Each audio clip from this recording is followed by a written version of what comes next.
Sebelumnya, Assalamualaikum warahmatullahi wabarakatuh. Perkenalkan, nama saya Adelia Rizka Mayora. Di sini saya akan mempresentasikan materi ruang lingkup sejarah dan perkembangan manajemen strategik. Saya akan menjelaskan tentang tiga materi tersebut. Yang pertama itu ada ruang lingkup manajemen strategik, yang kedua mengenal sejarah dan asal-usul manajemen strategik, yang ketiga mengidentifikasi perkembangan konsep manajemen strategik dari waktu ke waktu. Apa itu manajemen strategik? Manajemen strategi adalah proses sistematis yang digunakan oleh organisasi untuk menentukan jangka panjangnya dan mencapai keunggulan kompetitif dengan cara yang pertama, merumuskan strategi, yaitu melibatkan analisis terhadap lingkungan internal dan eksternal. Yang kedua, menentukan visi misi dan tujuan organisasinya. Yang ketiga, mengembangkan rencana strategis berdasarkan analisis tersebut. Nah, yang kedua ini ada juga mengimplementasikan strategi dengan cara menerapkan rencana ke dalam tindakan nyata. Yang kedua, mengalokasikan sumber daya dan memastikan struktur organisasi mendukung strategi yang telah dirumuskan. Nah, yang terakhir ini evaluasi dan pengendalian strategi. Yang pertama ini yaitu untuk memantau dan mengevaluasi kinerja strategi. Yang kedua, melakukan penyesuaian atau revisi terhadap strategi berdasarkan hasil yang dicapai dan perubahan lingkungan. Tujuan utama manajemen strategik ini adalah yang pertama tentunya keunggulan kompetitif, yaitu menjadi lebih unggul dibandingkan pesaing di pasar. Yang kedua, beradaptasi lingkungan, yaitu mampu menghadapi perubahan dan tantangan di lingkungan internal maupun eksternal. Dan yang terakhir ini tujuannya yaitu pencapaian tujuan organisasi, yaitu agar menjaga aktivitas organisasi tetap sejalan dengan visi dan misi. Ruang lingkup manajemen strategi. Yang pertama, ada perumusan strategi, yaitu menjelaskan tentang perencanaan strategis yang bertujuan untuk menentukan arah organisasi, yaitu ada analisis lingkungan. Analisis lingkungan ini dibagi menjadi dua, yaitu internal dan eksternal. Yang internal ini merupakan analisis kekuatan dan kelemahan organisasi menggunakan alat seperti SWOT atau FRIO. Begitu juga ada eksternal, yaitu menganalisis peluang dan ancaman di pasar atau industri, contohnya PESTEL, dan analisis kelima kekuatan Porter. Nah, yang kedua ada penetapan visi dan misi. Visi yaitu gambaran masa depan yang ingin dicapai organisasi. Begitupun misi, tujuan utama organisasi dan cara pencapaiannya. Yang ketiga, ada penentuan tujuan strategis, yaitu mengidentifikasikan tujuan jangka panjang yang spesifik, terukur, dapat dicapai, relevan, dan berbasis waktu. Yang kedua, ada implementasi strategi, yaitu pada tahapan ini, strategi yang dirumuskan diubah menjadi tindakan nyata, seperti penyusunan struktur organisasi, menyesuaikan struktur agar mendukung strategi yang dirancang, contoh fungsional, matriks, atau divisional. Yang kedua, pengalokasian sumber daya, yaitu menentukan kebutuhan sumber daya seperti tenaga kerja, keuangan, teknologi, dan informasi. Yang ketiga, ada kepemimpinan dan komunikasi. Kepemimpinan dan komunikasi ini tentunya memastikan pimpinan organisasi mampu menginspirasi dan memotivasi tim untuk menjalankan strategi. Sedangkan ada juga menyampaikan strategi kepada seluruh pihak yang terlibat. Dan yang terakhir ini ada pengelolaan perubahan, yaitu mengatasi resistensi terhadap perubahan yang mungkin muncul saat strategi diimplementasikan. Yang terakhir, ada evaluasi dan pengendalian. yaitu menjelaskan tentang fokus pada peninjauan keberhasilan strategi dan memastikan pelaksanaannya sesuai dengan rencana, sesuai dengan planning. Yang pertama ini ada pemantauan kinerja. Pemantauan kinerja ini menggunakan indikator kinerja utama untuk mengevaluasi keberhasilan strategi. Yang kedua, pengukuran hasil.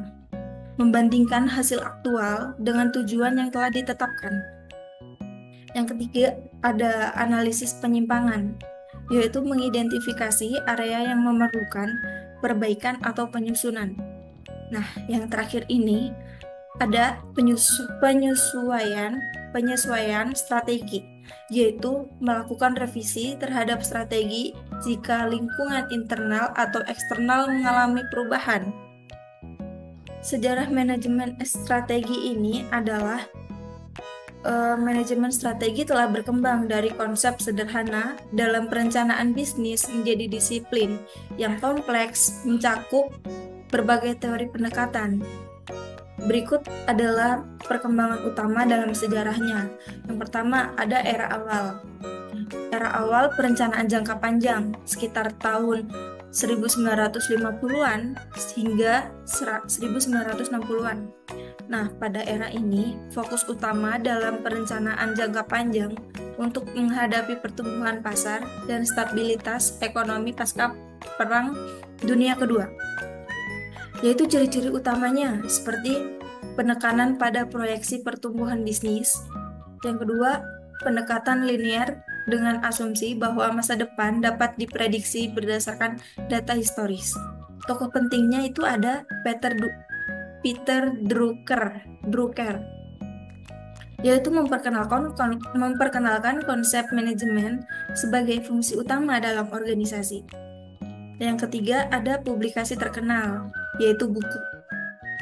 Buku ini judulnya dengan The Practice of Management tahun 1954 oleh Peter Drucker.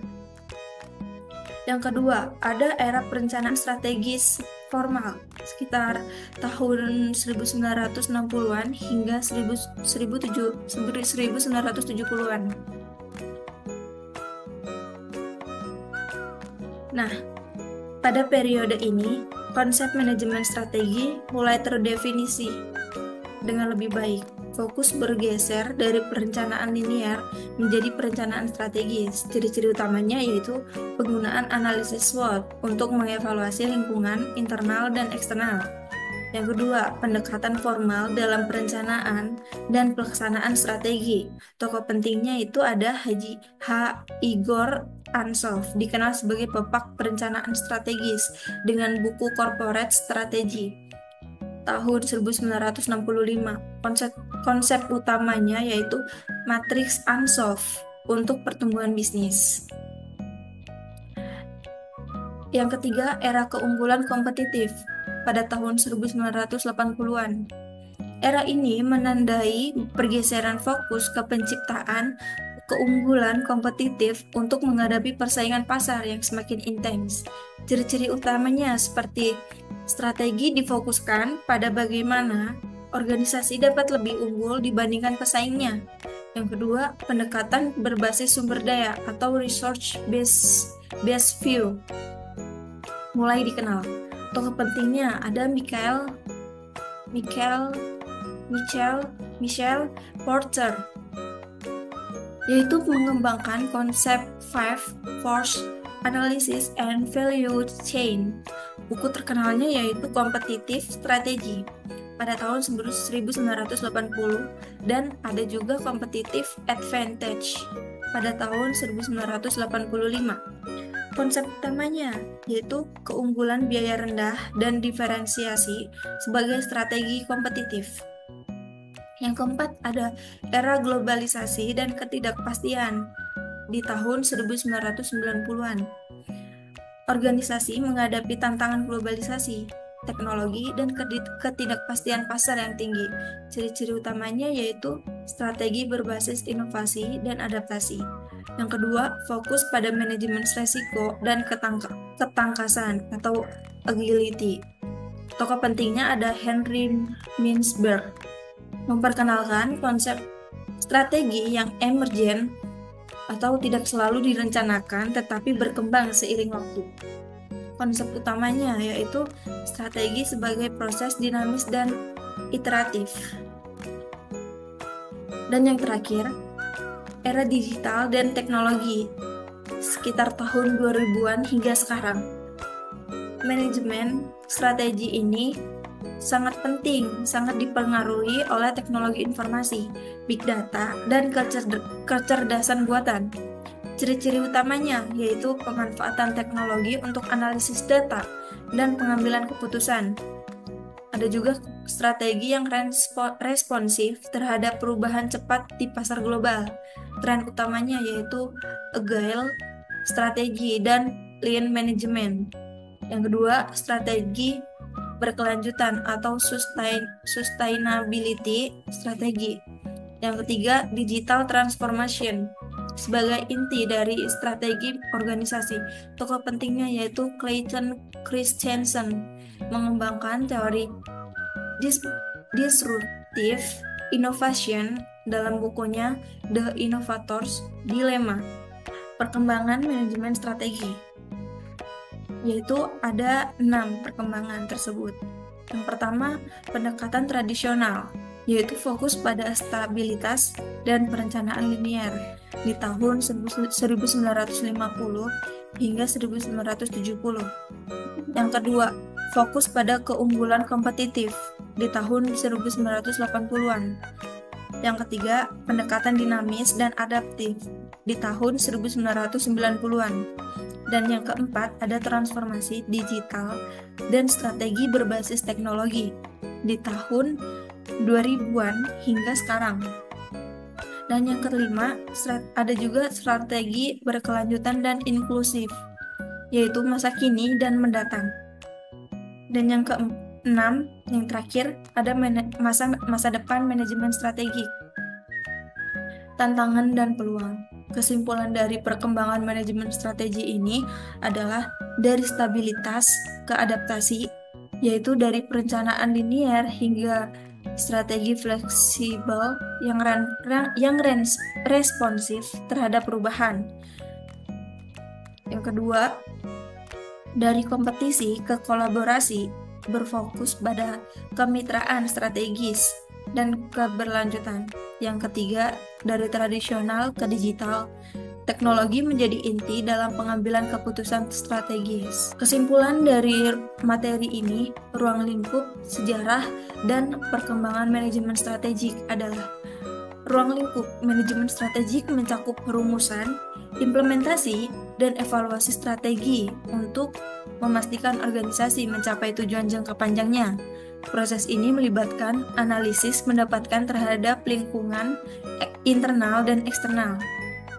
Sejarahnya, manajemen strategik ini berkembang dari perencanaan jangka panjang sederhana menjadi disiplin yang kompleks yang menekankan keunggulan kompetitif, adaptasi, dan inovasi.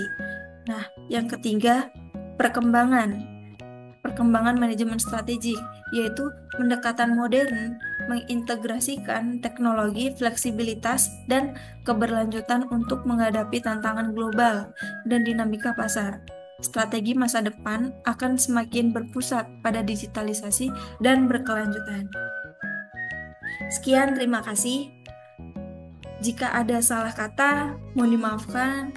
Wassalamualaikum warahmatullahi wabarakatuh.